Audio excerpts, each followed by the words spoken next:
Tere head inimesed, oleme jälle Ramos ja Ülo siin ja jätkame sealt, kus meil eelmine kord pooleli jäime, et me sellised nii-öelda nipet-näpet asjad saime üle vaadatud ja nüüd lähme siis vähe kangema kraamiga edasi.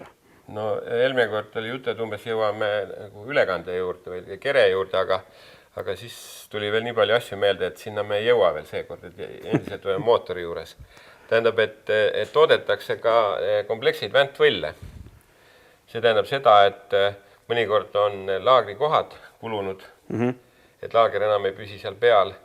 Ja teinekord on niimoodi, et kui keps maksab 200 € ja vahetamine maksab midagi, kõik see lammutamine maksab midagi ja väntvõll on ka veel vana, siis ütleme, komplekte väntvõll maksab näiteks 268 €. Et see on juba nii nibin-nabin, et võib-olla lihtsam visata lihtsalt uus väntvõll sisse. Aga seda on siis ka erinevatel tootjatelt saada või see on selline ühe seda Viseko ja Wössner. Tähendab, Viseko ja Prox toodavad seda. Ja no, ta ei ole päris kõigile mudelitele, et teatud mudeli valik on, millele valmis väntvõlle toodetakse. Siis nüüd läheks edasi silindrite juurde. Silinder on üks selline asi, kui see katki läheb, see on väga kallis lõbu üldiselt. Ja selleks, et raha säästa, siis on olemas selline variant nagu hülsimine või siis uus pinnakate. Et siin on praegu 2 silindrit, üks on hülsitud ja teine on siis taastatud pinnakate. No räägitakse sellisest asjast nagu nikassiilimisest, aga nikassiil on lihtsalt üks pinnakate tüüpe. Et näiteks Suzukil on skam ja niisugused, ütleme keemiliselt. Ja siis mõnikord, kui inimene tahab osta kolbi endale, vanematele mudelitele just, kus kasutati hülsimist. Ja siis ma küsin, et kas sul on hülsiga või hülsita. Siis kõige lihtsam visuaalselt seda kindlaks teha on niimoodi, et kui ka ala- või ülaservas on näha erinevat metalli, siin on näha tumedam ja see on heledam, et siin on tegemist hülsiga. Aga kui siin nüüd mingit ranti ei ole, siis on ilmselt pinnakattega tegemist. See hülsimine ongi põhimõtteliselt on ju see, et sul puuritakse see ümber teist mõõtu ja siis lüüakse siia teine materjal sisse. See 4-taktine siin avasid ei ole, aga 2-taktistel tuleb niimoodi, et avad, kõik on juba valmis. Aga muidugi, kes tahab nagu tipsõit, siis peab neid avasi hiljem käijaga järgi aitama, seal neid servi ümardama. Kas kasutuse poole pealt on neil ka mingisugune eriline vahe, kas ta on hülsitud või siis hülsimata variant? Ma olen aru saanud seda, et pinnakatel on 2 eelist. See on odavam toota ja pinnakate on libedam, kui on malm. See pind on ise libedam, ta on poorne, siia õli jääb paremini külge ja muidugi on see kergem, natuke kergem, kui on malm. Et kui on malm hülse, on silinder on natuke raskem. Ja muidugi malmsilindri eelis on see, et on võimalik puurida nii-öelda remontmõõtu. Saab panna suuremaid kolbe, see tähendab, ei ole tarvis pinda taastada, lihtsalt läheb järgmine mõõt sisse. Aga paljudel ei pakuta seda remontmõõtu, nii et see on selline variant. Aga kui palju neid remontmõõte üldse teha annab? Teed ühe ära ja siis on järgmine juba poodiminek või annab välja? 2-6 remontmõõduni on olemas. See annab kuni 2 mm saab üle mõõtu ajada. Ütleme 125 puhul, kui 2 mm üle ajada, see on juba 150 kuubikuline, aga seda ei pea kõigile rääkima. Võidusõit ja saladus. Siis edasi läksime siduri juurde. Siduri juures kõige kuluvamad jupid loomulikult on siduri kettad.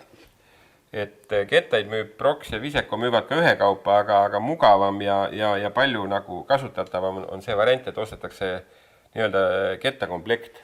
Igale rattale on konkreetne kettakomplekt. Ja siis... Nad kuluvad siis erinevalt või miks need ühe kaupa ka müüakse? No vaata, inimesel on valida, kui ta tahab osta ainult ühe ketta. Ta võib osta ühe ketta ka, aga niisugust asja, et üldiselt, et üks ketas on kulunud ja teised ei ole, seda väga harva esineb. Et mugavam on niimoodi korraga vahetada. Siis vahekettad, vaheketastel on valik, kas on teraskettad või alumiiniumkettad.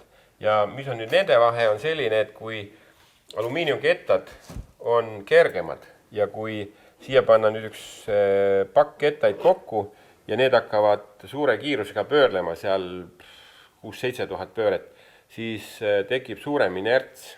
See tähendab seda, et mootori reaktsioon gaasile on alumiiniumi ketaste puhul inerts on väiksem, mootor kiirendab, pöördesse läheb kiiremini ja pöörded kukuvad kiiremini. aga puuduseks on see, et alumiinium kulub kiiremini. No ta on veits pehmem ka. Ta on pehmem ja ta kulub kiiremini. Aga ta on hulkamalt kergem ka sellepärast. Ja alumiiniumketas, ütleme nii, et määripõli või ta annab õli sisse, seda mustust annab rohkem. Ja terasketas loomulikult see kestab kauem. See on ikka tunduvalt kauem kestab ja näiteks enduromehed eelistavad terasketaid, sest kui mitu päeva on tarvis sõita, selle aega kettaid vahetada, siis peavad olema tugevad kettad. Aga hinna poolest? Hinna poolest erinevust ei ole. Alumiinium aga nagu ma ütlesin, et alumiiniumkettaid läheb umbes topelt rohkem, vahekettaid. Ja alumiiniumketas kulub seda kiiremini, mida mustem õli on. See tähendab seda ka, et õli tuleb ka sagedamini vahetada. Siis on siduri juures järgmised sellised asjad, mis võivad nagu üles öelda, on vedrud või nad ei ütle üles, aga nad lähevad pehmeks. Ja siis hakkab ka sidur libisema, siis pannakse seibe alla või pannakse lisaketas sidurile, et survet suurendada. Aga Viseco ja Prox toodavad vedrukomplekte, mis on tehase väitel 10% tugevamad kui tehasemad. Ja seda nad tegelikult on ka. Aga eks ta natuke annab selle näpudele annab tunda, et natuke rohkem on jõudu tarvis. Ja seal on vist mingisugune piir ka, kui tugevaks neid üldse teha saab ühel hetkel, ei jaksagi enam sidurit toetada? Noh, kindlasti kuskil piir tuleb, aga balansseeritakse selle, kui raske sidurit on vajutada ja millal see libisemine hakkab. No mõistlik on toota ikkagi sükast asja, mida kasutada saab. No võidusõiduks tehakse tugevamaid, see on selge. Siis siduri juures edasi on olemas sellised detaile toodetakse eraldi nagu sidurikorvi, siis surveplaati ja siin on näha see sisekorv. Siin on nüüd kettad ka sees. See on nüüd ühe mootorratta kompleksne sidur ja kui nüüd ütleme, väga levinud on ja Eestis on samamoodi, et kui on kõva sidur, siis see on Hinson. Aga Hinson ei ole ka nagu jumalat on üks maailmas, aga sidurid ei ole üks. Et Viseco toodab täpselt sama kvaliteediga. Küsimus on selles, et see on nüüd sepistatud alumiiniumist tehtud korv, sisekorv ja surveplaat. Et see materjal on hästi tihe ja hästi tugev ja Viseco toodabki niinimetatud racing komplekti, kuhu siis kuuluvad kõik need jupid ja siia pluss veel on vedrud ka. Ahah, saad ühe korraga külge panna. See nüüd sel juhul ta on ka kõige kallim komplekt. Aga võib vahetada asju ühekaupa ja mis tavaliselt kõige rohkem korvide juures kulub, on servlab hambuliseks. Aga muidugi siin on jälle see sepismaterjalist korv ja peale selle on ta ikka selle kõva pinnakattega, et ta nii kiiresti ei lähe. Ja tehase omadel tavaliselt on siin hammasratas, see starteri hammasratas, aga siis tuleb see lihtsalt vahetada poldid ja liimid ja kõik on selle siduri trumliga kaasas. Siis toodetakse veel sidurikaani, need on samamoodi alumiiniumist ja tugevamad kui see tehase kaan, et mõnikord kukutakse või kellegi jalaraud tuleb läbi või, et selliseid kaani ka toodetakse tagavaraks ja ütleme, see on nüüd alumiinium, see on raskem, see on magneesiumist. Muidugi sellel kaanel on psühholoogiline relv on juures, siin on Boyesen Factory Racing, et see ütleme kõrval startival mehel võtab nagu kohe põlve värisema. Aga see on küll üllatavalt kerge. Ja muidugi üks hetk tehas näite tegi, Proxi tehas saatis materjali, et tuleb läbipaistev kaan. Et on näha, palju on õli ja missugune see õli on, aga kahjuks seda prototüübist edasi ei jõutud, et ma ei oska öelda, mis seal juhtus, aga võib-olla ei leitud sellist materjali lihtsalt, et oleks piisavalt vastu löönud. On küll olnud karboonkaani. Siis on sul üks sükke väike tiivik siin. See tiivik käib komplekti selle pumbakorpusega. Siin on nüüd Honda 450 see veepump, Boyesen toodab, sellel on 1/3, ta on 30% suurem tootlikkus, ehk ta keerutab kolmandiku võrra kiiremini ja rohkem vett ringi. See tähendab seda, et kui on palavad ilmad ja kõva tuli taga, et siis ei jätku tavalisest jahutusest. Mõnikord pannakse, sõitjad on näinud, on selline silinder, ribiline silinder on vooliku keskele pandud. Selle üles on samamoodi jahutada seda vedelikku. Aga kui vedelikku suuremas koguses ja kiiremini ringi aetakse, see teeb sama efekti. Siin on nüüd, see on Honda oma ja see on nüüd Suzuki oma, siin on selle sama korpuse all on ka õlifiltri vahetuse võimalus on siin. niimoodi ja siis mootori osadest võib-olla, mis on veel mootoriga seotud, on meil siin süüteelemendid. Nende populaarsus muidugi väga suur ei ole, sellepärast et süüted, praegusel ajal toodetakse nii häid süüteid ja nii häid karpe, et nad lihtsalt eriti ei kõrbe. Aga nende puhul on see nüüd eripära, et siin on kruvi ja tal on 9 režiimi. Saab muuta, ütleme neid süüteseadeid saab muuta, et kui vahetad sumbutit, siis midagi saab sättida ringi, pöördeid juurde lisada. Kuni 2000 pööret annab see edasi lükata seda pöördepiirajat. See on nüüd kruviga reguleeritav ja siin on taga.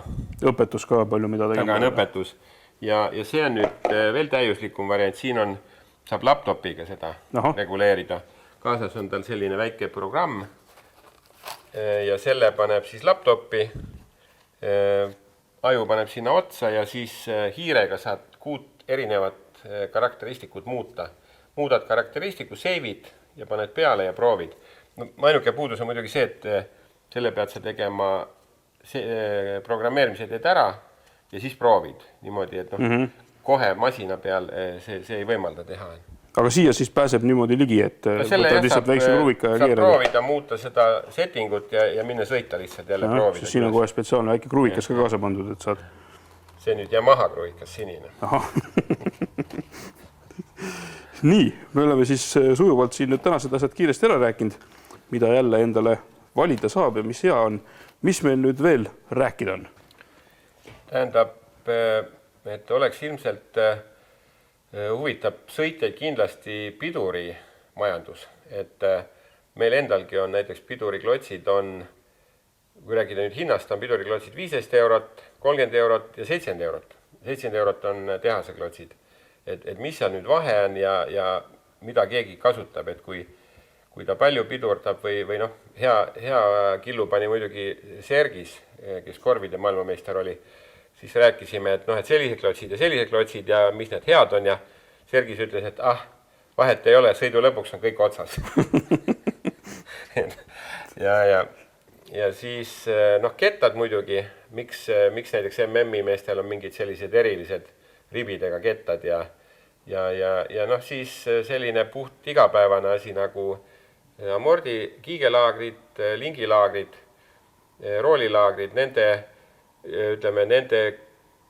kui muidu hoolas mehaanik on igati teretulnud, siis ütleme nende laagrite üks suuremaid vaenlasi on väga hoolas mehaanik, kes survepesuriga hästi põhjalikult peseb ja siis juhtub niimoodi, et need väiksed kummitihendid lasevad vee sisse, kui vesi on kiige ja lingilaagrites, siis nende eluiga on mõne, ütleme, 6 ajaga läbi, sellepärast, et see, kui lahti võtta, siis tuleb sealt roostepuru ainult välja.